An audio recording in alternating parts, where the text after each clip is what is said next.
समान सुते देवी प्रणवाम हर प्रिय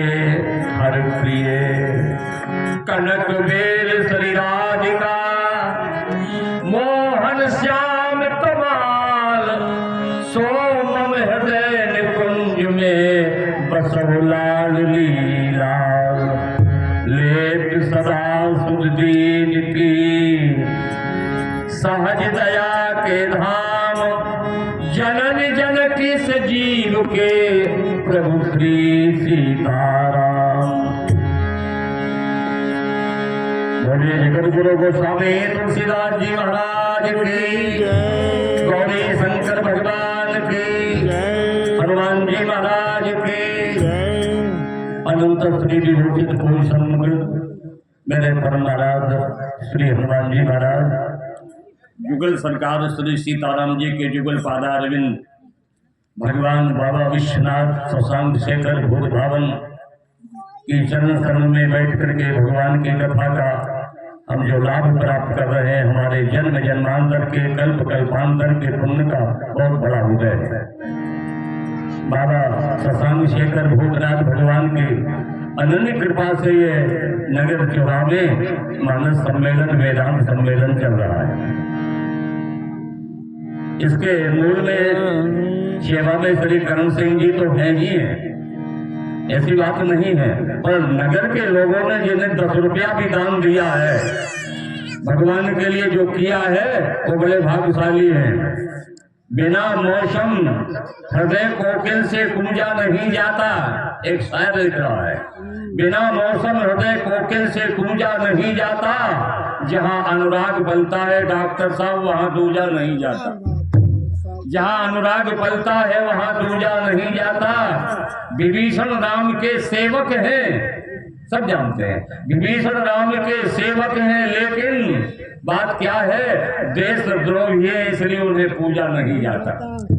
मैं निवेदन आपसे करूं, अगर सत्संग में आके ये लोग बैठे रहे, एक श्रेणियां होती हैं कथा में आने के लिए। जो कथा में सबसे पहले आता है उसका बहुत बड़ा पुण्य होता है। जो पुण्य वाले हैं वो सबसे पहले कथा में आते हैं। जिनके अच्छे कर्म हैं वो दूर से नंबर पे आते, बोले जब लोग जुड़ेंगे तब जाएंगे। तो पुण्य वाले पहले आते हैं, अच्छे कर्म वाले दूर से नंबर पर आते हैं। अब आप कहोगे सरज जी तीसरे नंबर पर कौन आते हैं? मैंने कहा तीसरे नंबर पर आते जिन्हें शर्म है कि चलो सम्मेलन हो रहा है, हम नहीं गए तो लोग कहेंगे और आप नहीं आए, तो तीसरे शर्म के मारे आते हैं। न वो कर्म से आते हैं न पुण्य से आते हैं, वो केवल शर्म से आते हैं।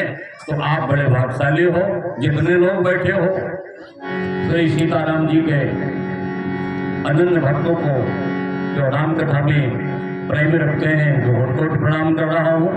श्रद्धा ममता वात्सल की मूर्ति मेरी माताएं बहनें, और जिनका इस महान युग में थोड़ा भी दान है वो बड़े वंदनीय है, मैं उनको वंदन करता हूँ। चलिए दोहराइने पढ़ रहा हूँ और कथा की भूमिका पर आपको प्रस्तुत करूंगा।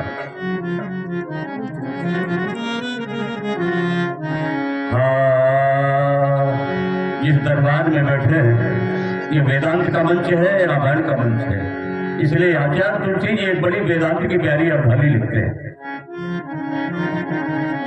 साधन धाम मोक्ष कर द्वारा, साधन धाम मोक्ष कर द्वारा,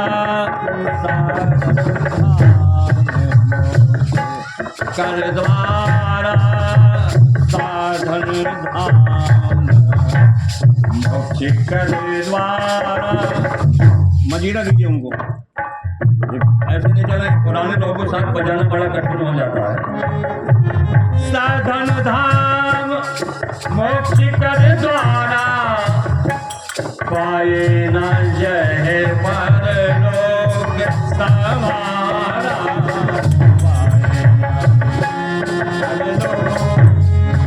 मिलन हो से बजाइए। पाए न जय परलोक सवारा, पाए न जय परलोक सवारा, साधन धाम मोक्ष कर देश के बड़े चतुर्दशी लोग बैठे हैं, बहुत दूर दूर से लोग आए, नगर के तो आए ही हैं, बाहर से भी आए हैं। उनका अभिनंदन करता हूँ मंच की ओर से। ये हमें आपको शरीर मिला है, ये साधन धाम है। इस साधना के द्वारा हम अपने लक्ष्य पर पहुंच सकते हैं। इसलिए ये शरीर क्या है बोले साधन है, साध्य नहीं है। ये केवल साधन है। साधन के द्वारा आपके पास कोई साधन है, गाड़ी है, रात पहुंच जाओगे, कान पर पहुंच जाओगे। ये शरीर केवल साधन है और कुछ नहीं है। शरीर साधन है और तुम कहाँ बैठे बोले मोक्ष के द्वारे पर। अच्छा, मोक्ष के द्वारे पर बैठे हो, बहुत ध्यान देना। साधन धाम मोक्ष। अब बीच में साधन का जो धाम है ना, ये शरीर साधना का धाम है।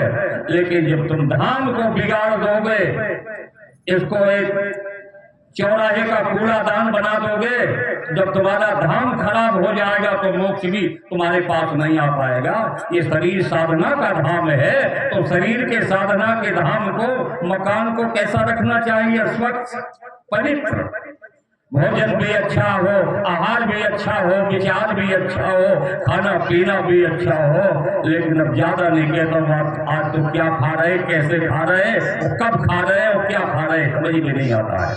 मोक्ष हो जाएगा मेरे साथियों। जिस प्रकार साधन धाम मोक्ष का द्वारा है, मेरी बंदनी बहनें बैठी हैं, मैं आपसे एक निवेदन करता हूँ, मनुष्य के लिए ये साधन धाम मोक्ष का द्वारा है, तो तुम्हारा पति केवल साधन है।